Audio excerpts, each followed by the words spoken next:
holy shit, where the fuck did I get into? How did I manage this, right? There was a time I was in Italy working for a company, and unfortunately, things did not go through. So payment for the rent did not come through, salary did not come through. We were evicted. My parents couldn't help me because they were broke. Going out every single day, walking between 8 to 16 kilometers. So you save on the bus ticket, which buys you lunch, which is 1 gyros with French fries, one cappuccino, because cappuccino fills your stomach. At the end, you have a salad, and that's it. And this for almost a month and a half. No help. So hardship is when you hit rock bottom. And people feel that they want everything in an instant, in a heartbeat, like boom. True. Okay, fine. But it's a marathon. It's about having that grit to go through that long marathon from one point to another. The thing I learned from my dad is never to fucking give up on yourself. Wake up, you go out there, and you push, and you push, and you go, you hustle, and you make things happen.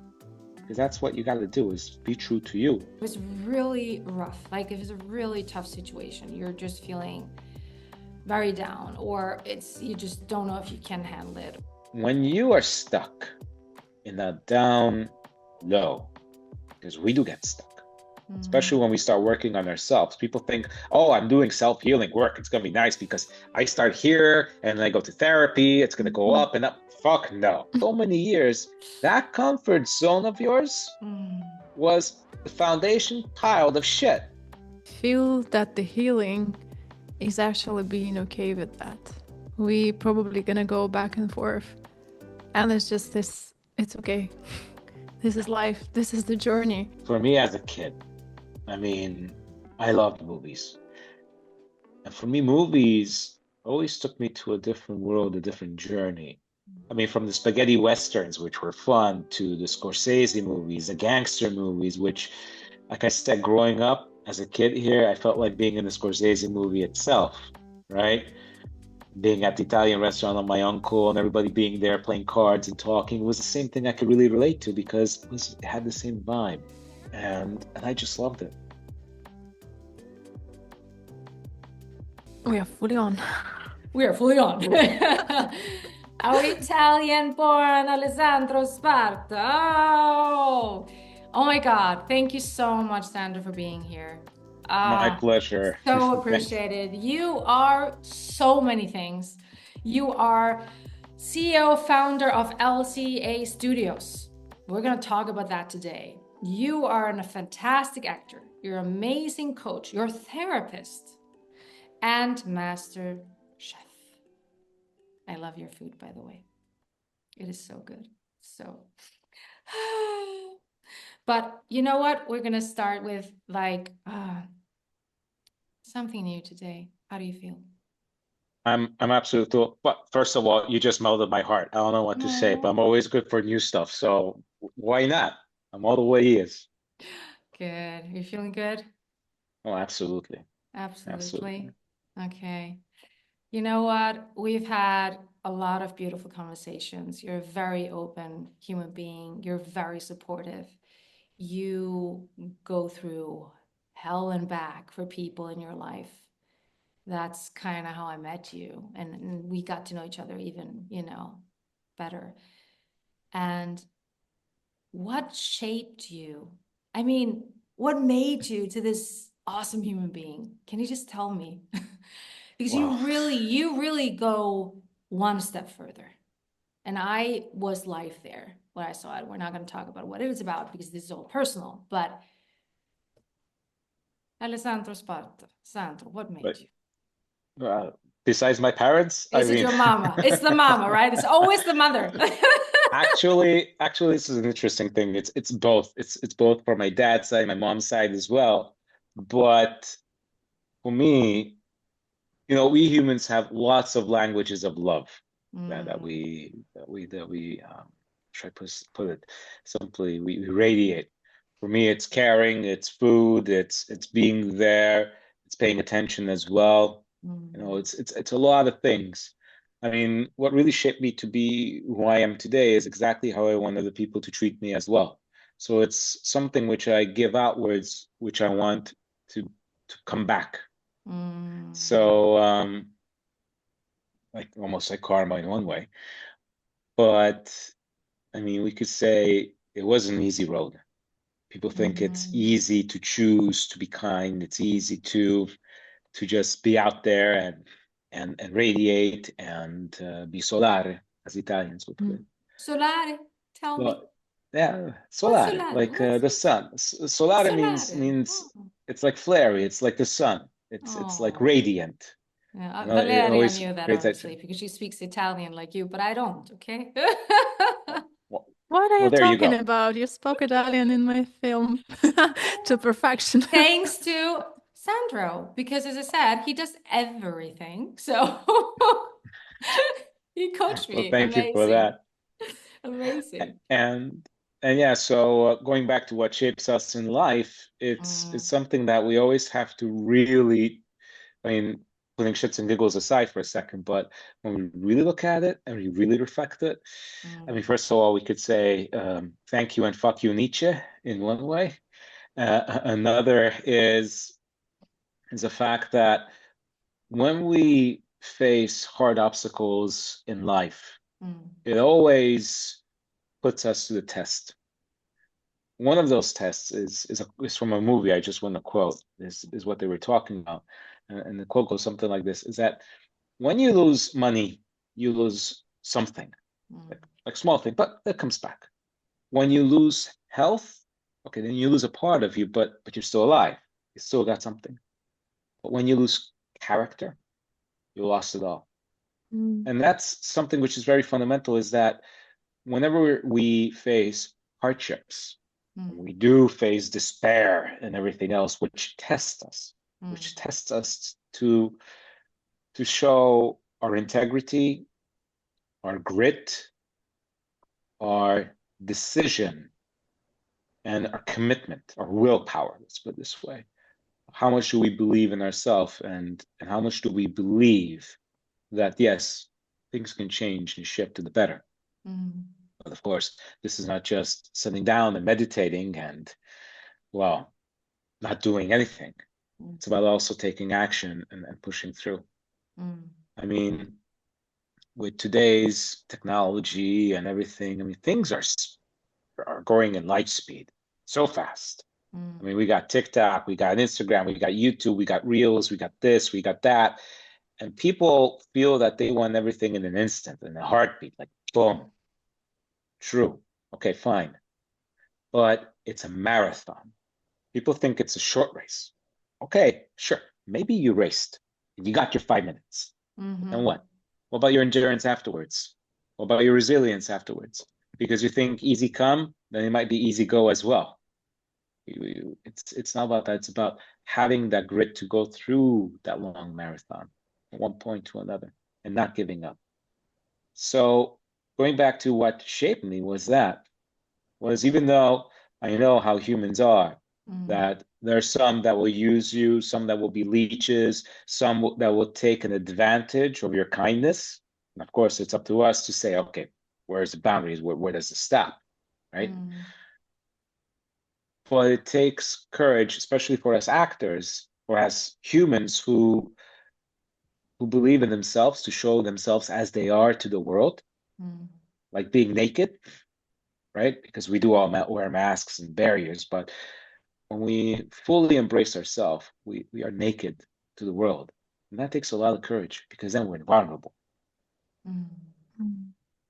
So that's the free fall one dares to take, seeing that, okay, sure, there may be this amount of people, maybe that amount of people. And like I said, with barriers, we'll filter through what we allow in and what we don't. The more we know about ourselves, the more thinner those filters are, and the more pure the gold will fall through, which resonates with your color of gold. Let's put it that way. So it just takes, like I said, a marathon, determination, consistency, never giving up, and just pushing through. So that's how, or that's what shaped me. Lots of hardships too. It wasn't an easy road. And let's dig deeper into that, if you don't mind, because You also shared with us that you are coming from a wealthy family, and as a teenager, as a child, you probably never knew any scarcity. And then later in life, you experienced a lot of hardships that probably shaped you into the person who you are today. But I guess it was very difficult for you in this way because when you have this upbringing where you don't probably know how is it to live without, the money, or if no one is saying no to you and all of your basic needs are covered, so you just, you can have it, like it's a privilege in a way. And then later in life, you get to deal with a lot of hardships. How does that change you? How does that duality shaped you into the person that you are today, and what it taught you, even? Well, no, that's a quite intense question. So, like I said, like you mentioned too, and we had this previous talk, is that when I was growing up, right, I was growing up in the 80s in Budapest. And in the 80s, it was a communist system still. Until 89, the Berlin Wall fell and everything else, but until then, it was a communist system. And my family, my dad's side, right? My uncles were here too. My uncle had the first Italian chain of restaurants. My dad brought in the first blueback jeans to Hungary and everything else. So I was growing up in somewhat of a wealthy family, yes. Almost like a Martin Scorsese movie is that my dad had his office in a hotel. That time it was called the Duna Hotel, Duna Intercontinental. Now it's the Marriott. But imagine like you had the Ferraris outside, the Rolls Royces too, and all of that. It's always bigger cars and everything new. And me being a little spoiled bastard, I was running around left and right, just enjoying it. Because I had hot As pepper you up my should. ass, and As you oh, should, as you of should. course, and of course, with all that money and everything else that my dad was making, I went to a private school, which was American International School in Budapest, from pre-kindergarten up all the way to high school, then university. During my educational period, during high school, that's when the shit hit the fan with my dad of him having financial problems. And also I felt it too, because we were having trouble paying our tuition fee, which turns out it wasn't me just. The tuition fee was a lot even then. It's a lot now. And like I said, that school had a privilege because it taught you to always think outside the box and to be very creative. Plus, it gave opportunities. I got a scholarship to the Business School of London, where they guaranteed me 1 year in Japan. So that was a dream for me because I always wanted to go there. And then what happened was that I refused it because of the financial crisis and the hardship that my parents had, also private and whatnot. So I thought then I would do this, which is a typical thing of us humans, in order to belong to a family, to be loved by one of the parents, and so on and so forth. We do something called self-sacrifice, just to be seen, to take the weight from our parents, just to help them because we feel that we owe them. Even then I knew, it was quite expensive education and everything else that had to be paid, but still, it is something. And my dad's language was always giving presents and gifts because when he grew up in a very poor family. And then making it from nothing to something, that is very inspiring to see that, how one strives and just pushes through. After the Second World War and so on and so forth. The whole point behind it is that as a kid, I didn't understand his language of love. Because usually parents give their kids something they never had because they believed that was their language. But kids wanted something else. I wanted us to be like a family, travel left, travel right. Travel left and travel right and all that. But for him, it was work. So even today, the best way I connect with my dad is when we talk about business. That is our language. It's sometimes private topics too, but it's always revolving back to business. And losing it all. That's a tough thing. When you grow up with everything, yes, it could be a privilege. And when you start feeling the weight of it, that, okay, can I do this? Can I do that? And not to mention, can I keep up with my schoolmates? Because they themselves are from privileged families. Can I spend that much in a dinner? Can I spend that much over there? And left and right. So that also comes into play. And there was a time later on, and this is the harder one, which we were talking about too, is that when I was in work in Italy, this was later on, like I think, how old was I? She's 15 years ago, I think, give or take, 14, 15, something like that, maybe less. I was in Italy working for a company, and unfortunately, things did not go through. So payment for the rent did not come through, salary did not come through. We were evicted. So my family members, well, let's put it this way, all of my family members didn't help me out in that moment. My parents couldn't help me because they were broke. And I went with my ex at that time to a small town in northern Italy, where we went there because we were promised a job. And why not? I mean, then you always try to do something to push through, stand on your feet and everything else. But unfortunately, it was just promises. And as promises were going, time was going. So how did you manage to survive? You have no income. All your stuff is in a garage at a friend's place in Milan. And then you have two little luggages that you have with your clothes in. That's it. So hardship is when you hit rock bottom. Because even then we were staying at not even a hotel. It was one of those hotels that doesn't have any stars even more, I mean, left over, or even a motel or whatever. And we're staying on the same floor where there were some drug dealers and some prostitutes and that type of stuff. And it's crazy, right? Because at the end, you're like, holy shit, where the fuck did I get into? How did I manage this, right? And then you were going out every single day, walking between 8 to 16 kilometers. So you save on the bus ticket for two people, which buys you lunch, which is 1 gyros with with French fries that you split into one and one person, and one cappuccino, because cappuccino fills your stomach. At the end, you have a salad, and that's it. And this for almost a month and a half. No help whatsoever. Just going out because of believing, of maybe something's going to happen. And again, it wasn't the right choice because, okay, that shaped me. That shaped me an understanding that you kill all emotion to survive, right? So you don't feel happy, you don't feel sad, you cannot show outside the world that you have trouble and this and that, but you push through. What kept you going? I'd imagine you'd had trouble sleeping at night. What was the effort that kept you going?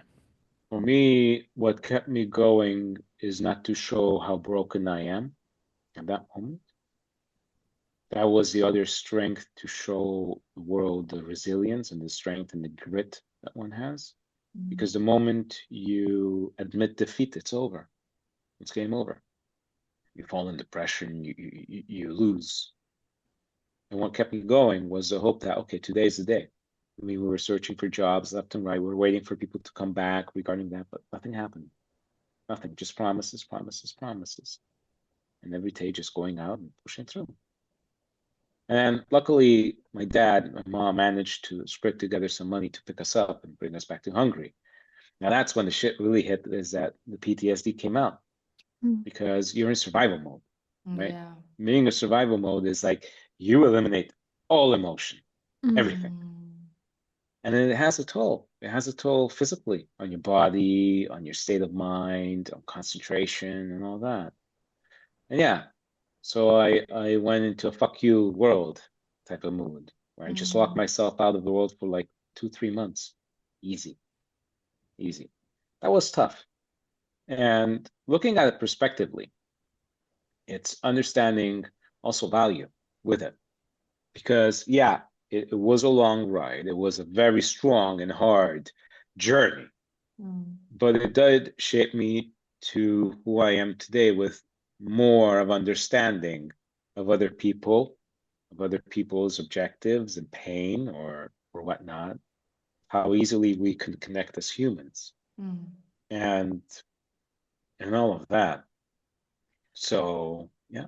And yeah, I just want to say something, because so when I meet you, obviously, what is it now? 2 years, 3 years ago? 3 years. 3 years ago? Give or take, yeah. You are bubbly, full of emotions, open, fun, strong. Like you have everything you had shut down is, for me as an outsider, obviously mostly there, as we need as actors. How the hell? Good question. Did How did you come- unfreeze yourself? Yes, really, there's so many people out there. There's so many that have experienced this or in this freeze state. Well, you know, this Wow. freeze where they're just like, it's hard to breathe even. And you Yeah. experience this intense fear. I mean, these extremes from having it all, but not really your dad, because he thought he was giving you everything with working. So Yeah. that's not having it all, to be honest. Then seeing your dad losing everything. Yes, you all lost it, but obviously it was for your dad, I'm sure, devastating, because this man was just so proud that he could provide, which is very important. So taking that blow, then ending up in Italy and being promised one thing and then people taking it away, and then following like some promise that just ends up with you trying to survive and being stuck in a place, not knowing if you're going to survive the next day, to you now being the awesome, bubbly human being you are, and like yourself, a therapist, a coach, an actor, as I said before, a master chef, like, and even building now a studio. Like, what was it? What were the steps that you took? Like, please tell us. Of course. I mean, Bravo. the main steps Mm, is to understand when we realize we're in a pattern. mm, And like you said, yeah, I'm a coach, I'm a therapist too. mm, And because at that time, I shut down the whole world around me. I had huge resentment for it. I felt it was not fair. I felt it was not fair also towards my family members of what happened and whatnot. I mean, think of it this way. mm, I had 2 degrees. I speak 5 languages even at the time, business experience, and nobody wanted to hire me. Mm. And crazy. it was just rejection. And even if they did, they were offering me fucking peanuts and some bullshit job, which was not my level. Mm, Not to play with my ego or anything, but you have to know yourself. You know, have to know your own value. It's like you cannot put a wolf on the sea or a tiger in the sea or a lion or whatever or a fish on the ground. You can't. You can't. And when you realize what your pattern is, mine was self-sacrifice all the time. Self-sacrificing myself just so I could belong and be loved by others. Now, I did go to many different types of help. Was it aura cleaning? Was it previous lives and this and that? Yeah, I checked them out, but nothing really worked. They were saying something, but not now. What is happening to me now? So the first therapy I did was called theta healing.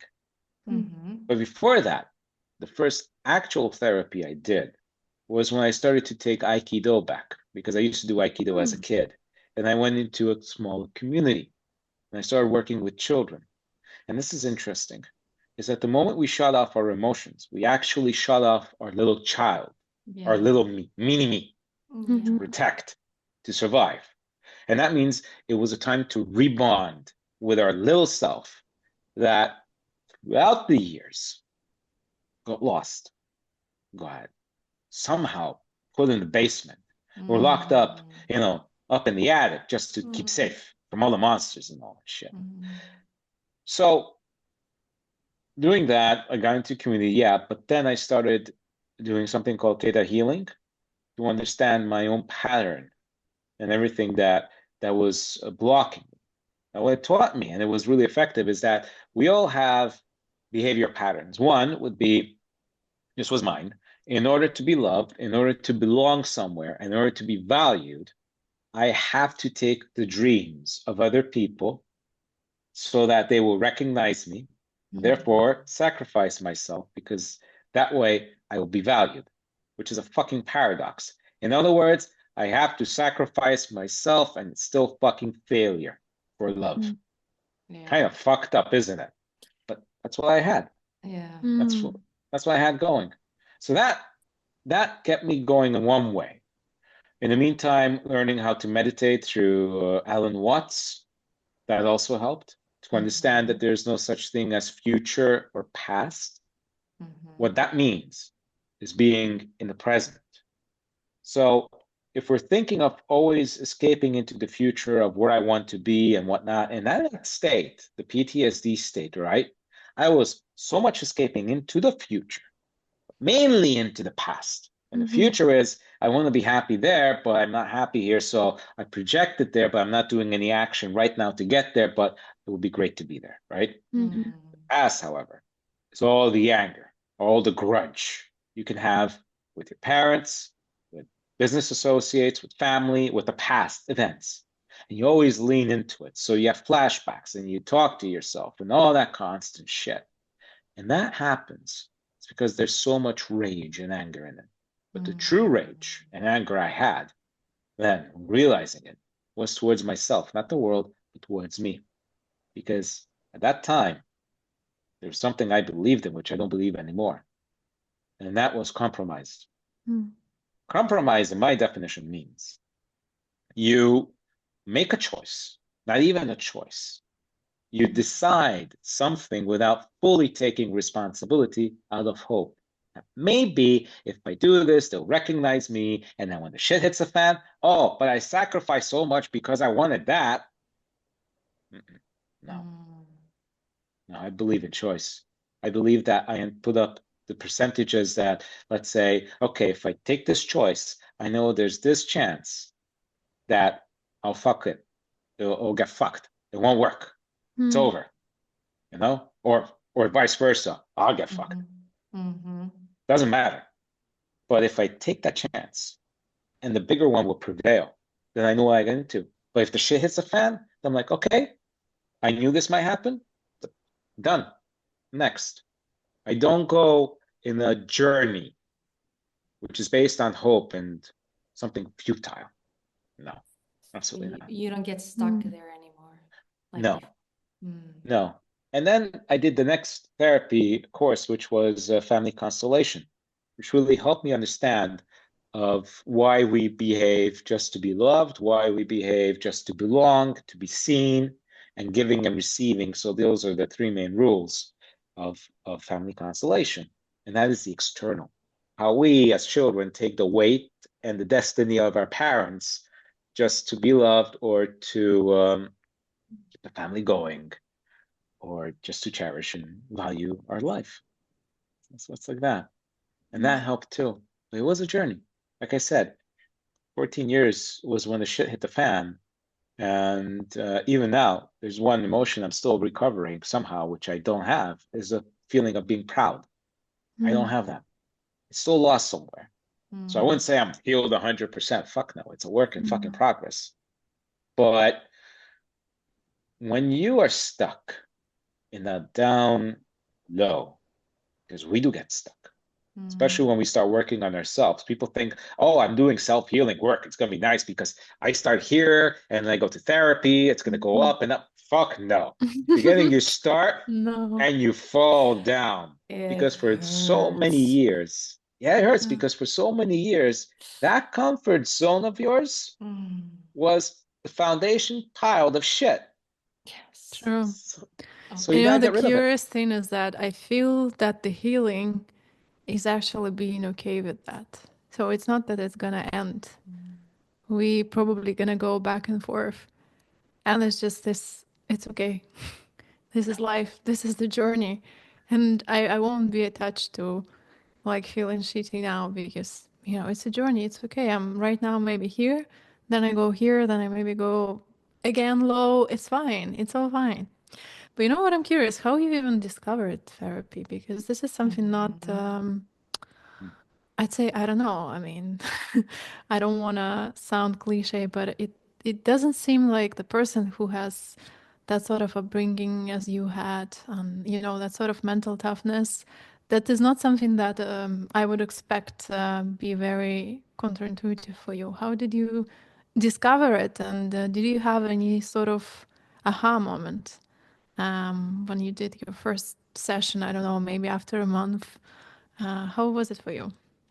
Wow. Good question. I mean, a little background of me, I was thrown into the business world since I was 13 to be an interpreter and translate Exactly. between languages simultaneously and all that. So that kicked in all the time. And I always observe. So most of the time I'm quiet and I like to observe things and then think and understand, why does that person react in a certain way? Why did they choose to say those words? What is really behind in their intention? So for me, it was always observing, and meanings. And for that, I'm grateful for my dad for taking me when I was small and all of that. But how did therapy land in my life?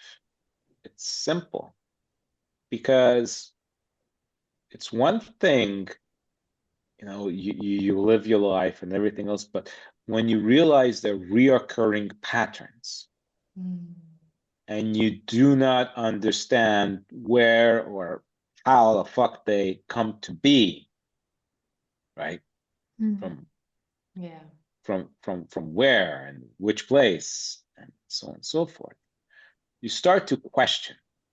I mean, Alan Watts always said it's easy to look outside from our skull, right? Because our eyes are in our skull. So it's easy to look outward than to look inward. And because of that, I go back again here, is that I started learning it. I started learning it because, not to play around with my ego, but thanks to the point of me being a great observer, I like to mimic things. So when it comes to cooking and I see it once, I'll pick it up right away. So it's adapting all the time. I mean, Darwin always said it's not the strongest or the most intelligent being that survives, it's the one that can adapt. That's why, like I said, fuck Nietzsche too. And because of that, it's about the flexibility. When you realize in life that you lose everything and you're on your own, nobody's going to be there to save you, but you save yourself. And again, going back to that discussion of having that waiting for other people hope type of thing. That's why I picked up therapy. As I went there, I saw it worked. So I learned it. I went to the course, I learned it. I didn't have money, but I started and somehow I managed to channel it in, right? Because I knew this I needed to get. And because of that, I learned it. I use those techniques on myself because I didn't want to wait for an appointment, maybe next week or the week after. No, let's fucking do it now. Oh, I see it. Something is wrong. This is a pattern. Okay, let me just take care of it right now. Oh, I just realized it. Now is an aha moment. Okay, why does this trigger me?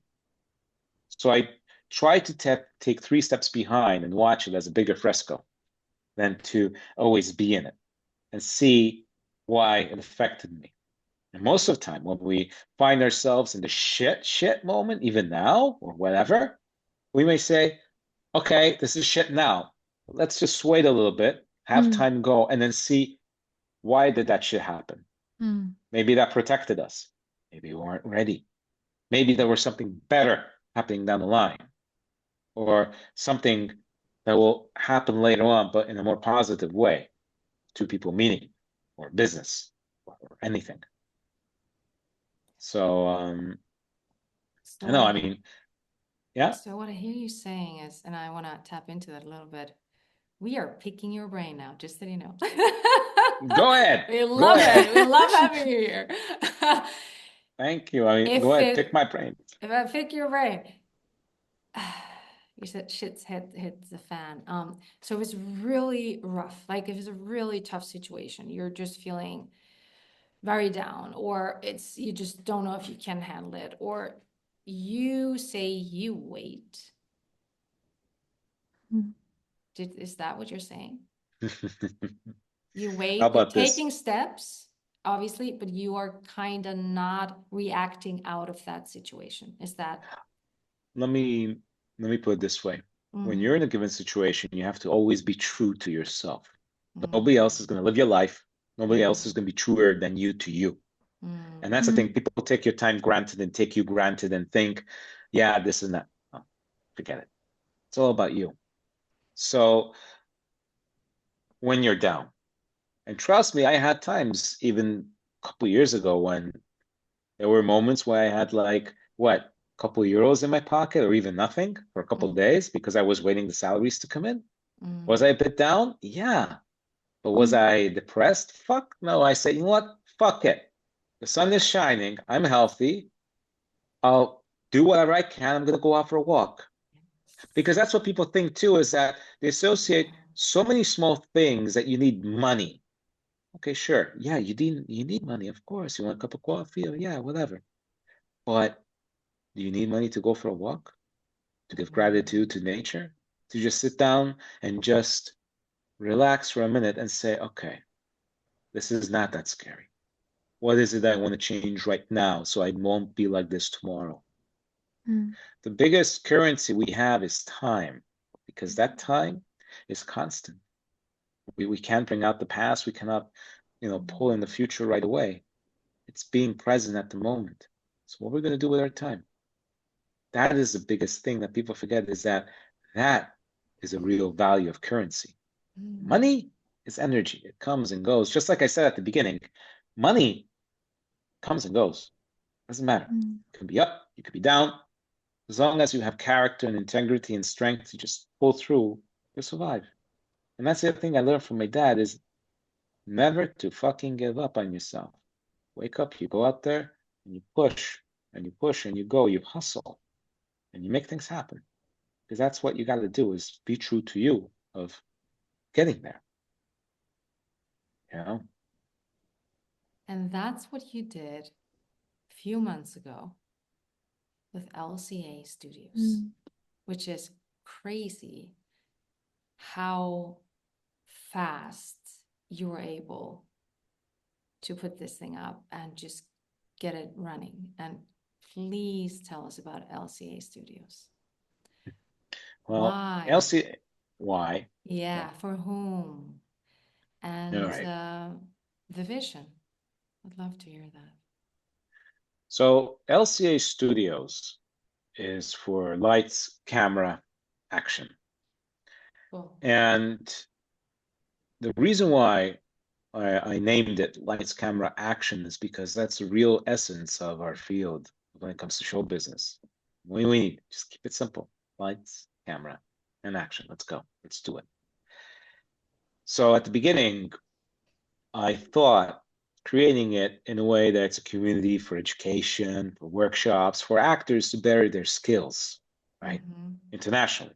So having online courses and in-person courses and workshops too, and whatnot. The company was established in October 2024, last year. The whole slogan is, it's made by actors, with actors, for actors. So that whole essence of a community being together. And I'm really blessed by having a team of wonderful people. Amazing and also team. Privileged. Yeah, amazing team, amazing people. Privileged also to have friends with them too. I mean, they're friends, but also co-workers, actors, all within the field. Some are script writers, and I can go on. And there's one golden rule, which I always say, is that even if you're on board within the company, you have a calling that calls you to do something else or go in that direction. For example, if it's just concentrating on script writing and making your own thing, or now I have to go because I have this castings and I have a film to make abroad and everything. I mean, with my team, I'm like, then do it. I'm not holding you back, because my motto, and again, going back to how I want to be treated, is if I have my vision and I can spread my wings, I will do everything to support that to myself. So I would expect that vice versa for my people who are with me within this vision too. So started that community there. Then I wasn't happy with how the market is treating actors here in Budapest. Well, 90% wise. Two casting directors, which are amazing, are very direct and correct and keeping their word and paying us correctly. But the others are not. And putting that as a little spark, right? I just stopped. I'm like, okay, should I do it because I'm not represented correctly by them and being misused? Or what is my real intent? And actually, my real intent is not to go against them. Yeah, No, no. because I couldn't care less. what I do care about is to be seen, because we as professional actors are not being represented and being seen at the front row where production is going, where the right casting directors are abroad. Because Central Europe, okay, we get one-liners, couple-liners, whatnot, this and that, sure. Mhm. But will we make that break to be on that top frontier? Not all the time. There's a small chance to do so. Very, very small chance. Because But they're even not then, being seen, right? That's the thing. exactly, Because they're not exactly. being represented in the right way in Budapest, No, and they're not being seen because we both know they're fantastic actors there. You guys are absolutely. amazingly talented. Oh, they're amazing actors. Mhm. So because of that, I decided to start the agency within LCA. Mhm. Because like I said, I don't wait for no fucking body anymore. There's no excuse not to do it. You got your two hands, you got your health, you got your will, your grit. What's holding you back? Do the research, do the work. That's it. And the third pillar is production. I want, like I said, if opportunity does not drop in your lap for you to get work, then fuck it. Make opportunity, make work, make it happen. I mean, in our community, we got script writers.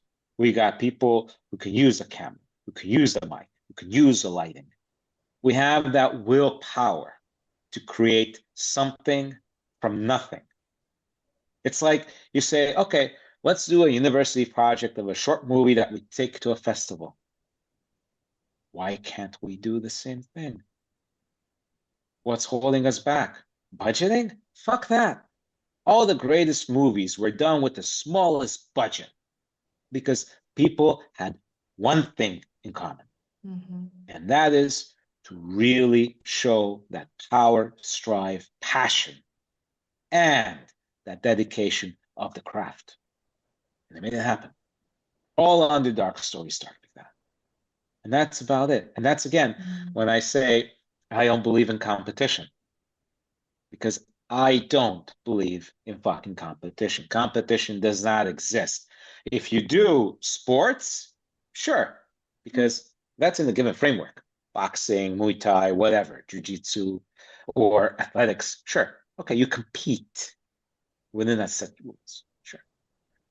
But when we talk about art, when we talk about creating, when we talk about something, if you believe in competition, it means you are trying to ride a wave as a surfer when already somebody's on top of it and you're here. And as the wave progresses, they're here, you're trying to go up, go up, go up, go up. Of course, the wave will go down, but you will never reach there. You will put so much energy, so much money, time, stress just to get there. And you won't create anything. You just follow someone. Because Now, you're busy, right? That's the thing. You're putting too much energy into being someone else or trying to copy someone that you don't have the energy then. yes, but you know what it's from? The fear of not being good enough. That's so true. Because people think, oh, he's or she is doing the company like that. It's a huge success. I can do it. Let me just copy paste, copy paste. No, it's much more than that. Because people forget one thing: business. It's not mechanical. It's organic. It resonates with our energy of who we are as humans. So that's why I said I don't believe in competition, because I create my own vision, my own trend, which is based according to my belief system, my own heart, my own will. And those people who believe the same, who feel me, who understand it, will join. We'll be there. And that's how you create a trend. I mean, I do not want to satisfy the world. I fucking don't. And I don't care about it either. Not because of being an arrogant dick or anything, but because it's simple. There are 5 billion people, if not more, in this world. Not to mention, we all have different flavors, different tastes, different mentalities, different value systems, and so on and so forth. And if I want to please everybody, yes, then I'm in the competition. I'm selling toilet paper because everybody needs fucking toilet paper. That's You a all beautiful shit. example. Just so you know, you all take a shit. Beautiful example. Exactly. So I sell toilet paper or some type of food, but there you go. You gotta eat shit and shit. But no, the point is, when you sell something or when you do something, when it's more connected to the soul, Mm. we as humans have different parts of our journey where we are at. And because of that, movies, art, painting, music, it will have clusters of people connecting because of that resonance. And if we look at statistics, I mean, like I said, 5 billion people out there. And how many people share the same value and information we believe in today? I mean, shit, if we would be in the 90s, right? And in 2000s, like earlier 2000s, right? Social media was somewhat still out in the air. I mean, shit, we had ICQ as a chat and this and that. Some people might not even know ICQ, but anyways, with today, with this out there, with social media, internet, and whatnot, we don't have anything holding us back. There are no barriers of information. There are no barriers of being seen. Fuck it, make a movie, put it up on YouTube or anywhere. Who's holding you back except yourself? Also, So the intention behind it's very different when you're not trying to please everyone. And somehow, if you're not, then the more people react to that because they know that it's coming from, they somehow instinctively feel that it's coming from something very authentic, very deep and personal, and it attracts them. And I remember a while ago reading a book by Peter Thiel. It's called 0 to 1. And he exactly describes what you described about competition is when you're just trying to copy everyone else and maybe like improve a little bit or lower the cost so your product will become more attractive to people, then the value is zero because you don't create anything. But if you're trying to elevate, not looking back at your competition, like for example, Apple did, right? So they just created something that is irresistible. And I think they kind of like erase the whole competition because, yeah, sure, there are people who are sticking to Android, sticking to, like Windows and stuff. There are people like that PC, they're going to stay forever. But the more and more Apple is kind of like creating something, started to create something, is just undeniable. Their power is like, it's the market. They created the market for their products.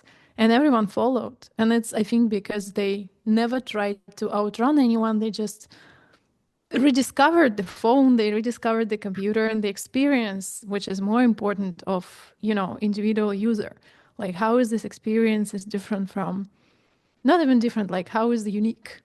What Apple is selling is this experience of like opening, like all these beautiful things that they do and minimalism. And yeah, I think what you said, it's very, very true. It's exactly that, creating the value and not looking at anyone else, not no, you're competing with not. anyone else. There's only one person you're competing with, and that's yourself. Yeah. That's yourself because you're putting in so much work. You can be really hard on yourself. I know I'm really hard on myself, and I really kick my own ass. I really do. So when I fuck up, I'm like, fuck. I'm really hard. And there's one more thing too with competition. I know many actor friends would be complaining like, no, there's a lot of competition with us actors and everything else and blah, blah, blah, blah, blah. Forget it. No. There's a difference between competing and hustling. There's a huge difference between one and the other. Because when you compete, again, you're benchmarking yourself with somebody else. When you hustle, that means, are you doing the work to better your own craft? And are you doing everything in your power to be seen, to promote yourself and push yourself forward to a role? And like we know with this business, it's like 90, 95% rejection all the time after self-tapes. And it's nothing personal. It's not that you're not good. It's about, do you fit the character and the vision that the director or the casting director or the producer or the scriptwriter had? That's it. It's nothing personal. Sandro, I want to ask you something because, a lot of actors just or creatives are very vulnerable. They have a certain mindset, a certain way of viewing life, can be airy, can be heavy, can be light. I'm not going to say there's just one type, but a lot of us have an issue with marketing oneself, which you don't. What would you recommend to someone if when they come to you and have an issue with that, like putting themselves out there, as you said, creating your own market for yourself because you are your own brand? What would you recommend? Well, this is a very interesting question because not just in acting, but in the world, first of all, know who you are. The moment you understand who you are, you understand who you really represent. And many of us don't really know who we are. That's what I wanted to say. It's good to, a lot of people say it, know who you are, but a lot of people are like, well, I don't know. There's so much input, there's so much different, opinions and so. Opinions.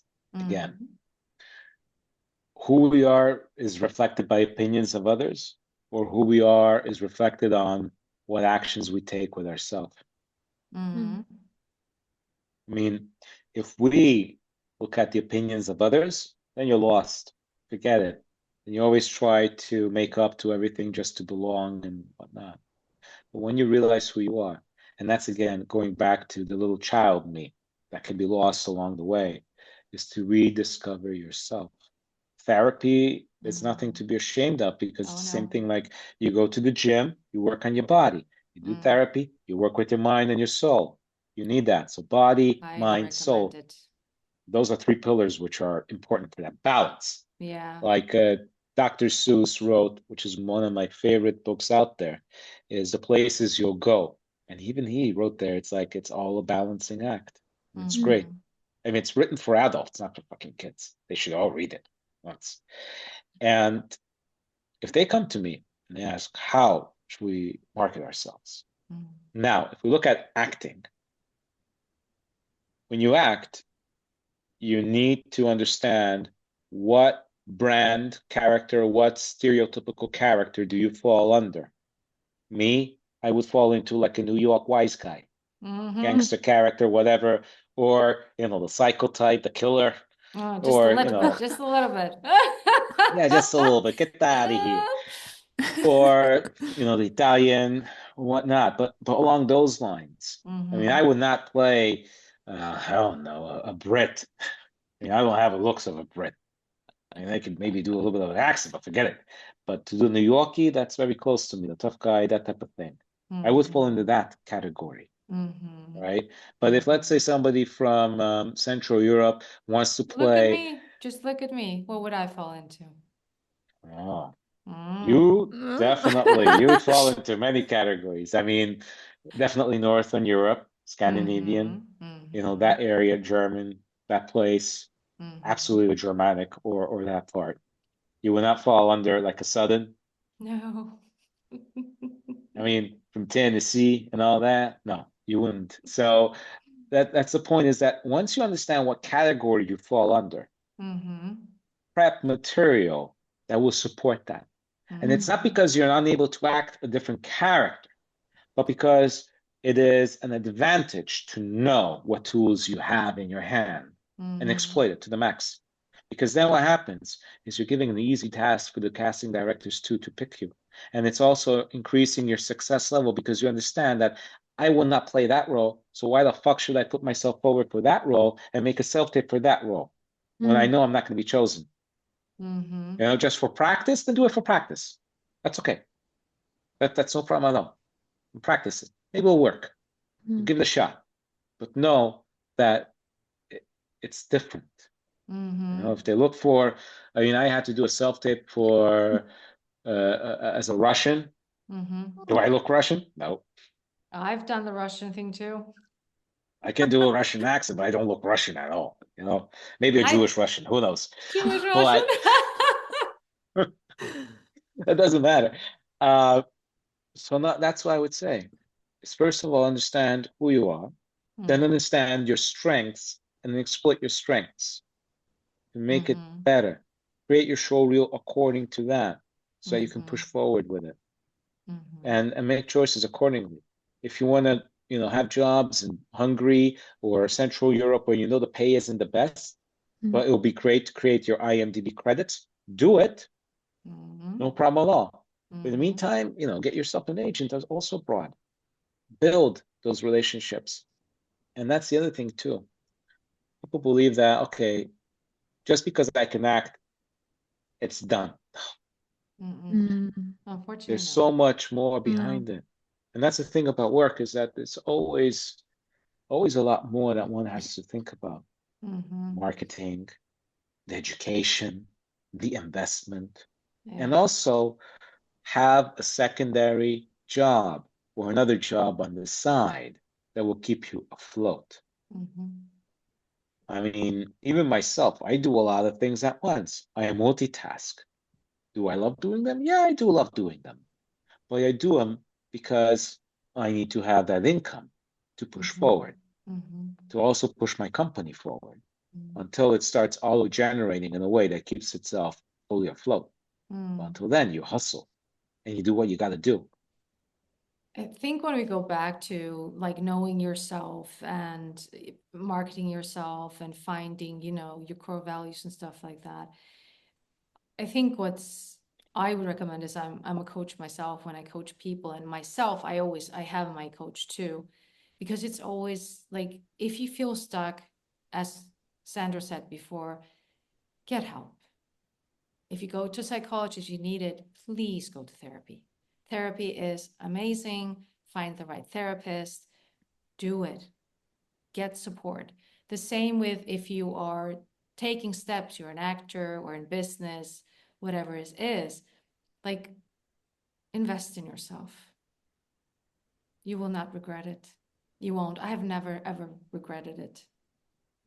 I mean, look at it this way. What is the best investment out there? Yourself. What you eat, what you drink, what experiences you get, and listen to your calling, because that's the thing. This is our only life that we get to live at this moment. So we have to be the truest form to us to get there, right? And I mean, I bet that most actors know and understand what it means to suffer within this world, within this business, because we want to act, we want to show, we want to have that fame, to be seen and all that. But it's a tough thing. And people forget that you're not alone. Those actors, and actors are intelligent people. Many underestimate them, but no, emotional intelligence is there. Some do have the prima donna because some do. Okay, who doesn't? But your work is your relationship too. Because that time that you put in, it's like in a relationship. If you hate it, don't be in it. Change it. Yeah. Sandra, are you a prima donna? Oh, Are we prima donnas? He said, who isn't? Get out of here. Hey, No, get that's the out of here. humbleness. You need to be humble. You need to be humble. Always be humble, because that's the thing. Confidence, prima donna, humbleness, they're all different categories. You can be confident and you can be humble at the same time. You can be tough and humble and respectful at the same time. You can be a tyrant and not respected at the same time. It all depends what you really want to be and what you really want from here to be connected with other people too. And here comes the thing too, is there was a topic which I talked to you about, right? Which is about how much stuff we do for love, how crazy we are because of love, right? We can talk about prima donna, or we can talk about work, but you guys remember, right? Oh yes, the bottle, my favorite example, right? Tell us. Tell us. So if the water inside is love, right? And if the bottle would not exist, and I place it on top of me or on top of the computer, it'll all get fucked, soaking wet, right? So for love, how much crazy shit do we do just to be loved, just to belong, just to be seen? right? So that means that if it's in a container like this, so what's a bottle? A container. Yeah, but what is it? You guys got it right the last time. It's So, us. It's us. What are you talking well, about? It's love inside and the container, and it's us. so what is the container itself that contains it properly without spilling and without fucking up everything? Our hearts, ourselves. No? What is it? Tricky question. How did we forget that? You guys got it last time. God You damn guys it. forgot? God damn it. Jeez. Definitely. No, you want me to tell you? Of Yes. course. Boundaries. Okay. See, we lost our boundaries yesterday. What did you do? What did you do? Well, we're not going to talk about that. You wouldn't know. Oh, I don't know. I want to know. All right. I'm not gonna ask. I'm not We gonna don't ask. have any But boundaries anymore. God damn No it. boundaries. no, because boundaries, people think limit us. Where in fact they set us free because we understand what we want to accept into our life and what we don't. And that's experience. So when we all feel hardships through our lives and we hit that low, what we were talking about earlier, or those things we did, a lot of self-sacrifice. Self-sacrifice is because of love too, right? But that's utter bullshit. That's fucked up. We don't need to do that because those people who really value us and want to see us will see us who we are without us playing games, without us being untrue to us. So boundaries itself filter out how much we want to open up our heart. And even the bottle itself, you saw the water was contained, so it's concentrated. It's not dispersed all over the place.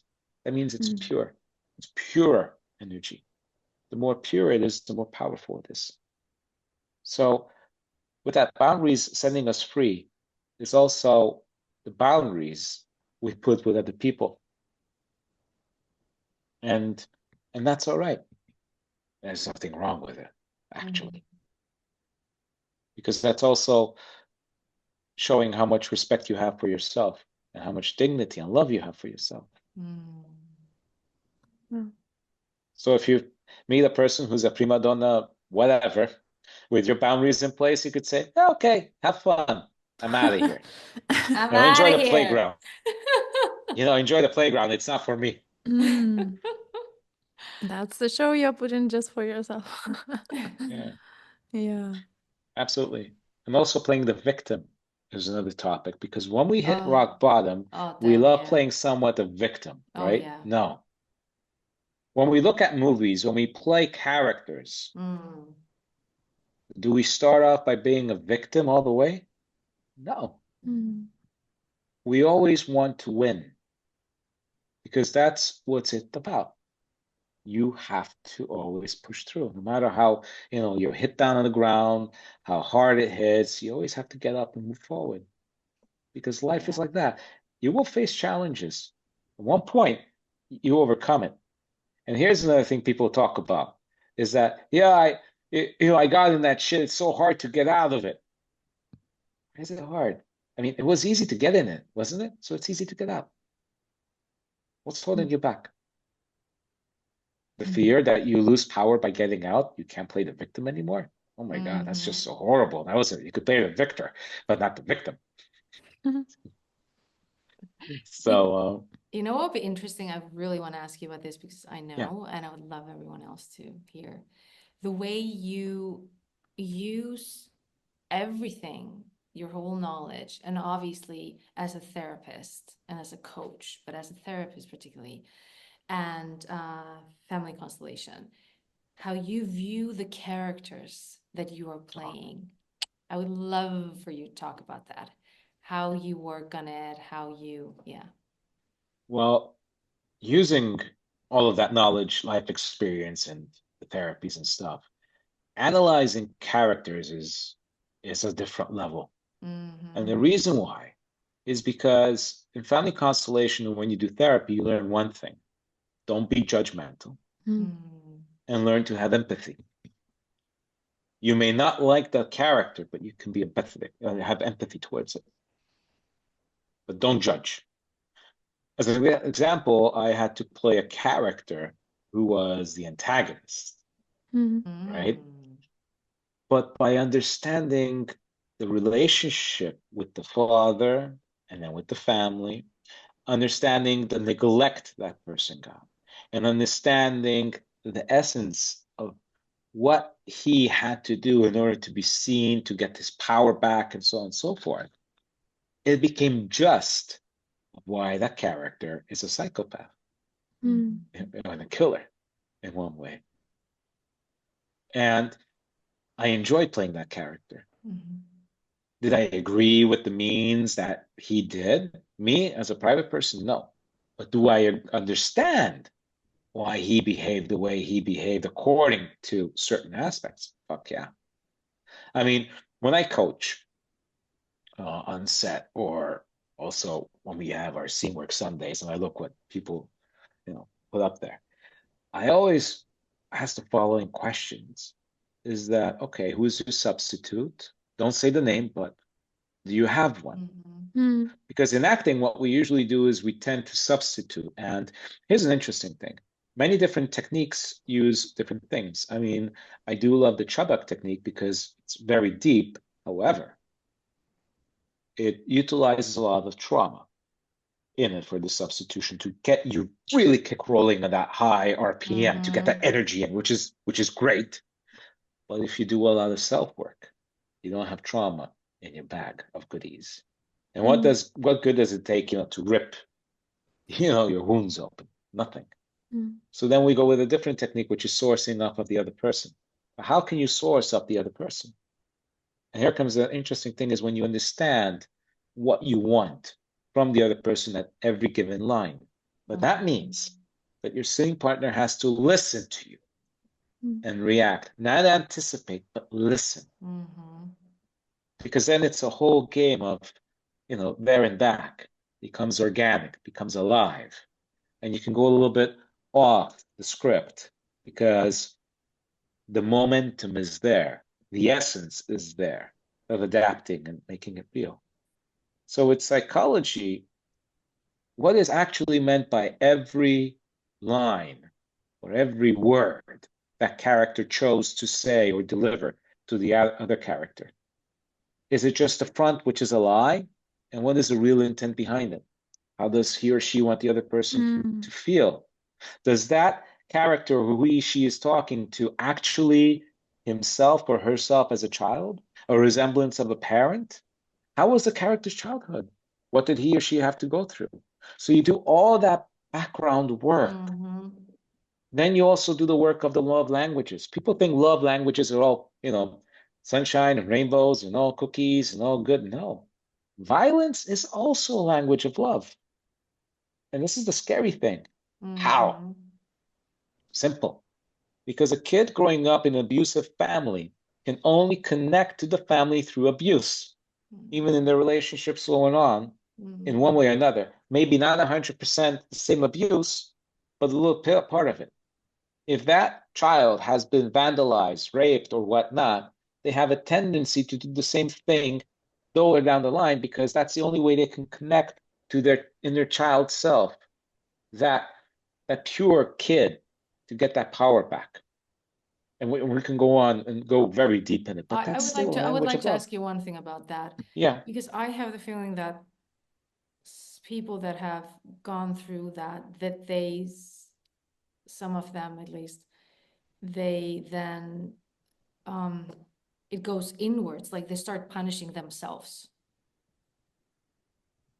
Yeah. Right? Some do. Some punish themselves. Yeah. Some punish themselves because they think they were bad and that's why they received that. Some punish others. Some have a resentment. Some have a blockage for one or the other, and so on and so forth. Yeah, and it always triggers something, and it always hits in the subconscious. So many times around, it affects us all differently. In any case, violence and if it's harassment, it's harassment, and so on and so forth. And I'm not saying that's good. I'm saying it's a horrible thing. No. It That's is a not, horrible thing. No, it is. It is a horrible thing. But if we play a character that's going to be a rapist, a murderer, an abuser, and we understand why or how those things are derived from, and why is that important for that character? Why is that an energy that is being brought forward, right? Let's say in the script. Then you understand that his or her actions are justified for him or her because they want to be healed or get their power back or something to get that inner child healed, right? Just to be seen. I mean, if you play a serial killer, why? You want to be seen. You want to be worshipped. Why? As a kid, you didn't have that. There you go. Boom. Oh, that's why? like being an actor. Sorry. But that's the thing. You know, we put that into the acting or into whatnot. And then you can have so much fun creating your layers. Yeah. On top of that. But when you have that fundamental core up and running, I like it. then you have so much you can work with it. And you won't judge the character, right? Yeah. But you'll be able to play the character to the truest form of the character. But then you have to clean yourself off. I mean, through that energy and all that shit, because that has heavy stuff. I mean, you play in a moment of that, of rape or killing or whatnot. It really affects your body, your mind, your soul, and everything else. And then you have to take some time off to just really channel yourself and find that inner peace with it, because it does have a toll. I'm saying it's easy if it doesn't. But well, I guess we look it at that. goes both ways. If you're also playing maybe someone who doesn't have any care in the world, and then you probably experienced a lot of hardships in life, and it's not all rainbows and flowers. I mean, it's on the lighter note, but it's also quite difficult to maybe relate to that person because you're just not like that. So No, but that's the thing. When I was in my low and I didn't feel, I couldn't connect, right? Yeah. I couldn't. It was shut off.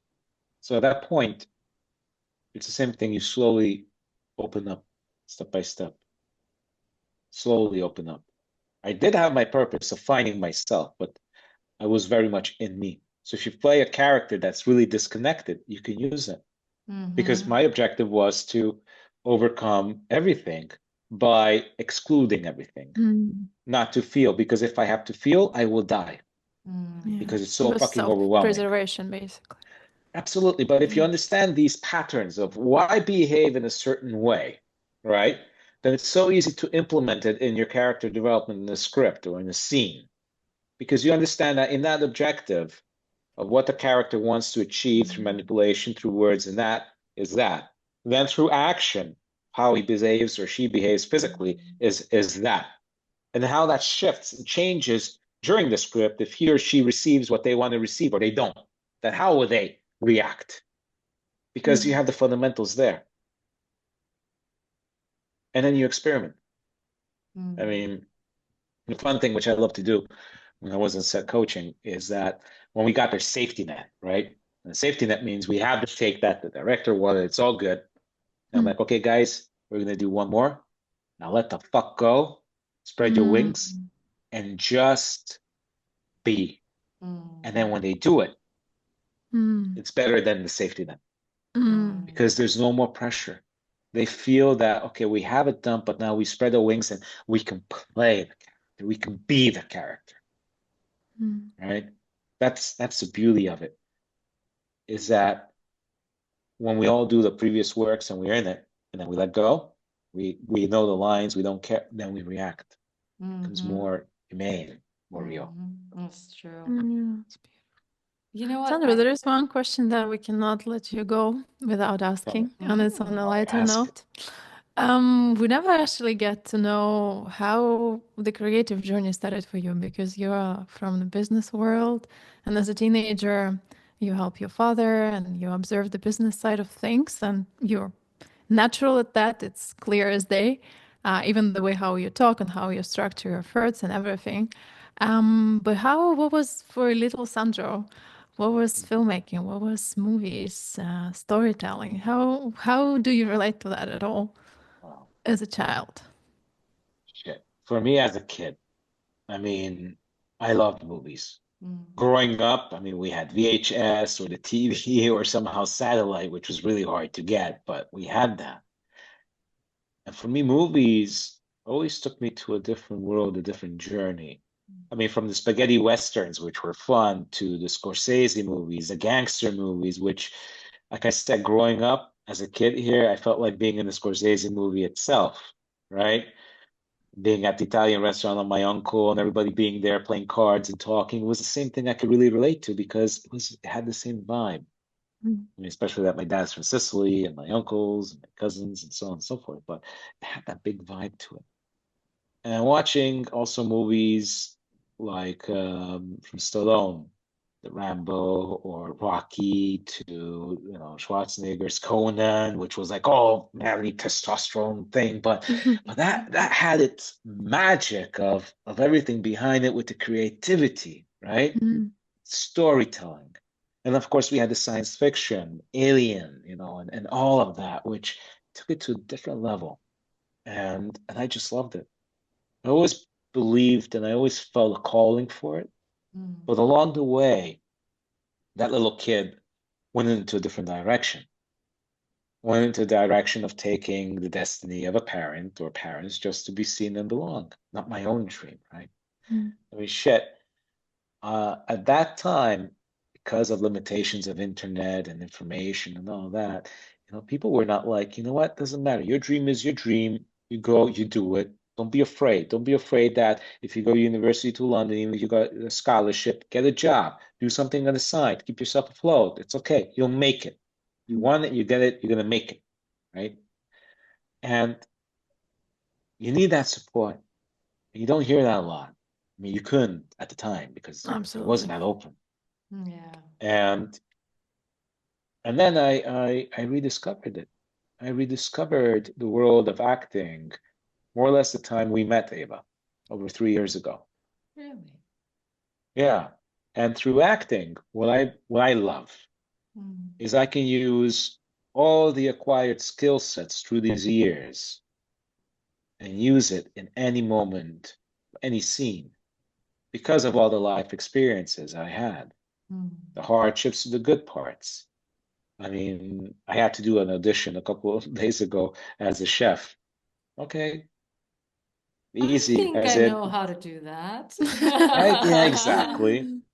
Or another one as a therapist or this or that. It's easy because I had that experience. Or as a hotel Mm. concierge, I had that experience because I also worked in the hotel business a long time ago, even Mm. for whatever time, but I had that. So I could easily just say, oh yeah, Mm. that, okay, this is what it is, and simple, it's easy, right?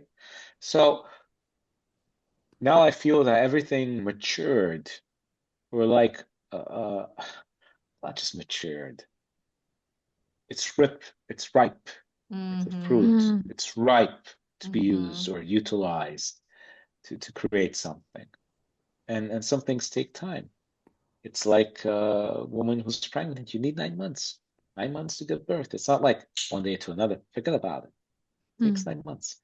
And then you need patience for the baby to start crawling, then to walk, and so on, and run a marathon. It takes time. Mm. It takes time. There's a billionaire, and I love what he always says, is that he's always saying that success is like a pregnant woman. Everybody says congratulations, but nobody asks the question, how many times does it get fucked to get pregnant? That's a bold quote. It is a Very bold true. quote, but it's very true. It's very true because everybody just sees that it's great. Oh, look, pregnant, great. Yeah. Mm. How hard did they try? How many failures did they have to, Mm. Yeah. confront with? Sandra, you're amazing. You know? One gem after the other. Oh, thanks. I'm I melting ain't again, I'm gonna telling forget you. this one. This is stuck in my head now. Look, I got a lot. I got a lot of these. I swear to God, I got a lot of these type of quotes. But Oh, that's hilarious. But that's the thing. That's the thing. It's in business, when you're true and you stick with your boundaries, you know yourself, everything, you come across as a tough person, like a really hard person to crack and everything. But again, it's all about empathy and also holding your boundaries dear. And if you are strong with your own beliefs and you hold true and you stay true to your own boundaries and yourself, that's okay. And you may seem tough, but that's also a good thing, because when you're tough with it and you say what you mean, then you know that you're going to keep your promise. You keep your word. And the same is for all you gorgeous women out there.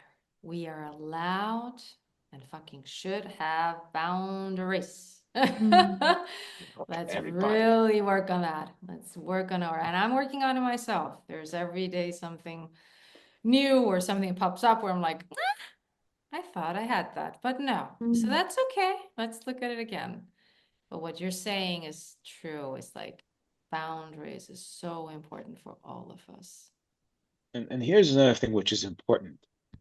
One thing that also helps you get out of the gutter, right?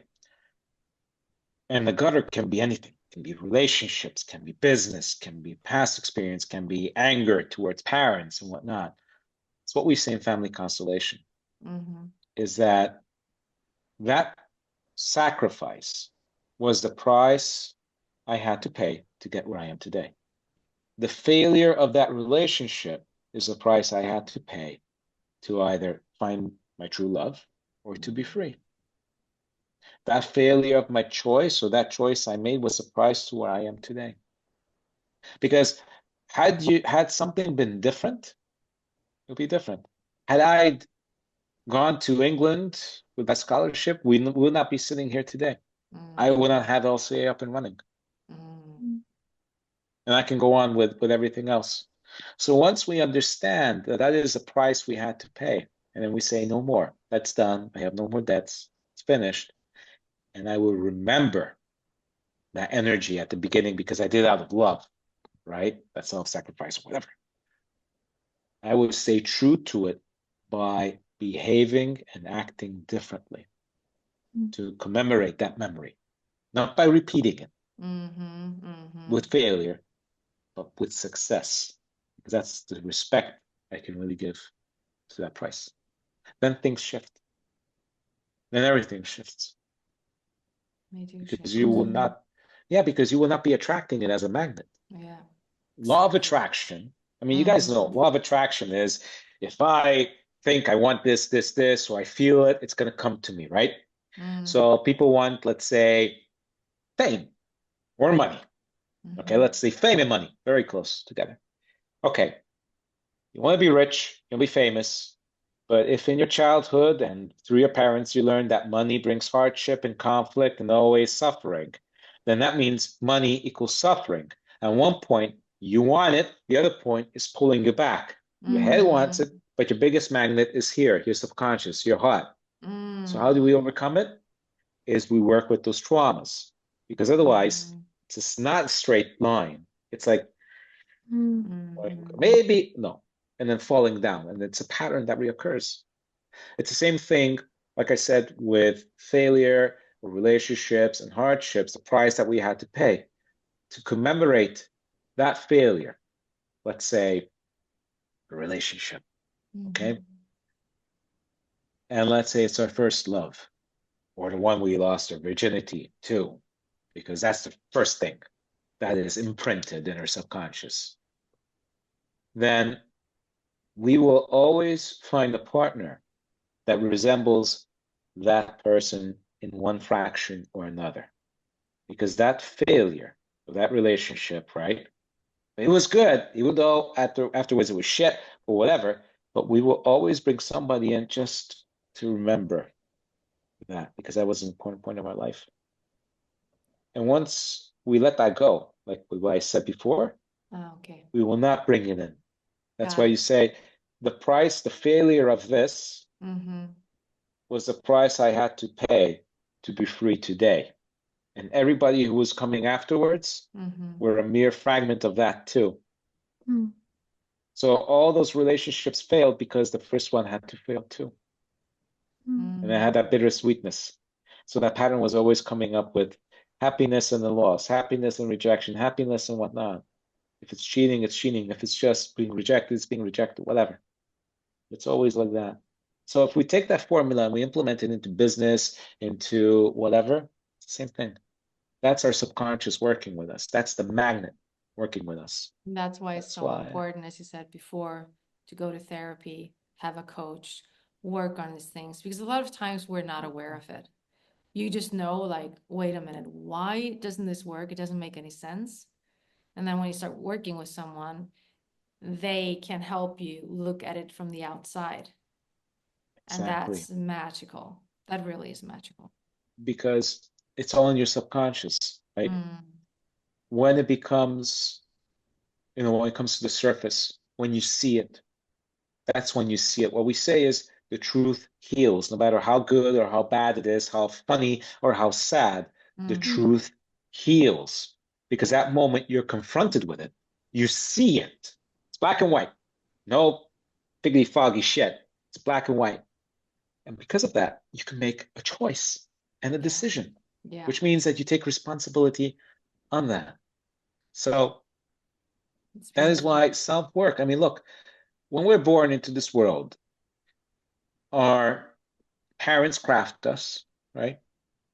Until we're teenagers, they're our heroes. And then we realize that they have flaws. Then we start being angry at them. Then we start blaming everything around us because, oh, we know it better. And then life just, whips the shit out of us. Yeah. Yeah. And then we're like, okay, so we stop. And that moment, how much do we have on us from life and through that journey? If we start doing self-work, if we start doing self-work when we're at the age of 20, 25, then we have 25 years of work to do. When we're at the age of 40, we got 40 years of work to do. It's all about the commitment of how intense and how fast we want to get there and really undo those things that we got to undo. So, and there's so many factors with it.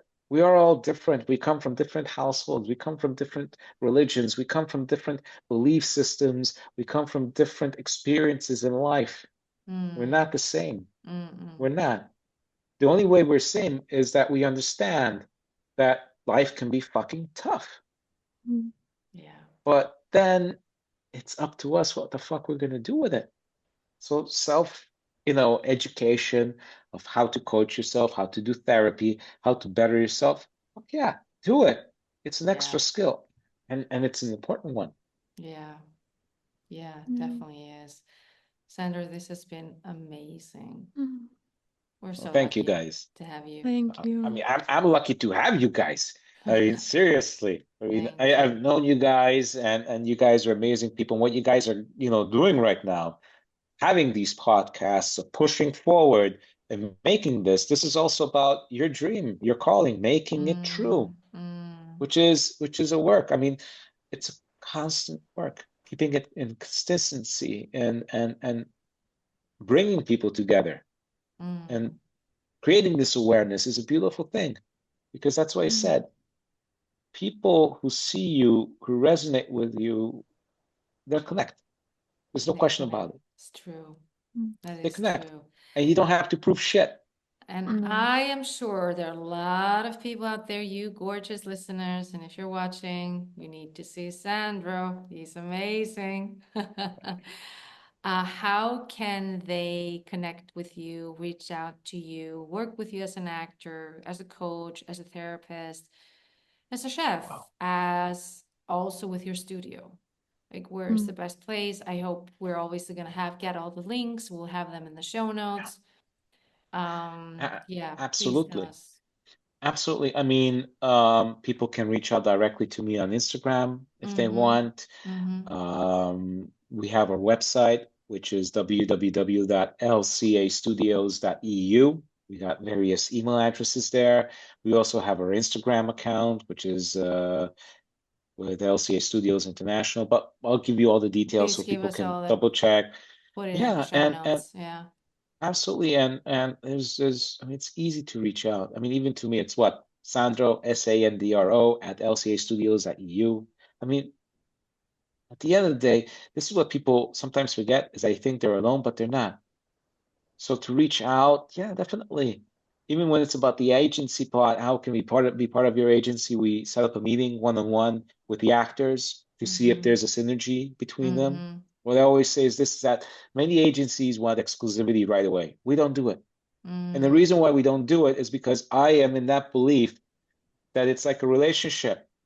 You need to first understand who you're with, and actions always speak louder than words. So let's see if the synergies meet. Let's see if we're able to put you forward. Let's see if you do the work accordingly and you have that thrive and that flame, that power, that absolute commitment of making shit happen. Because that's who we also want to represent. There's so much we can do of creating the bridge between getting as close to the source as possible. And when we were in England, we were talking with casting directors, producers, script writers, whatnot, just to push our agency forward. We create that bridge. At the end of the day, it's also the actor's responsibility to make a self-tape, which is in that standard, have those headshots, have their IMDb up to date, have their spotlight up to date, and so on and so forth. Because it's a two-way thing. It's like a relationship. It has to be in balance. And if we're happy with those actors who we represent, we really push everything. Good people bring down the stars and move mountains, period. And the impossible does not exist. Fuck that word. It doesn't exist. It's all about thinking outside the box and making shit happen. So for those who are interested, feel free to, write us, whatever. Our classes as well. We have from accent classes to better, the American English to dialects. We have also different acting courses as well. I mean, you guys had Joe and Jen last time around with the Gister. We have online classes with them. Or Gister, sorry if my pronunciation is wrong with that. And we have many more happening in person, online. My whole goal is to create a community internationally. Because the world today is already, there are no boundaries, guys. There are none. And we as actors are world citizens because we will never belong in any country except for our own little world of creators and artists. So that's my whole concept, is to create this on a big scale and make it happen. You will make it happen. Sandro, that's you. Love it. You will make it happen. Thank you, guys. I really so appreciate much. it. In bocca al lupo. With Grazie everything. mille. Valeria. No, grazie mille. I really appreciate it. I really, really do. So yeah. Well, thank you guys so much for your time and everything. I mean, it's always great to talk with you guys and everything.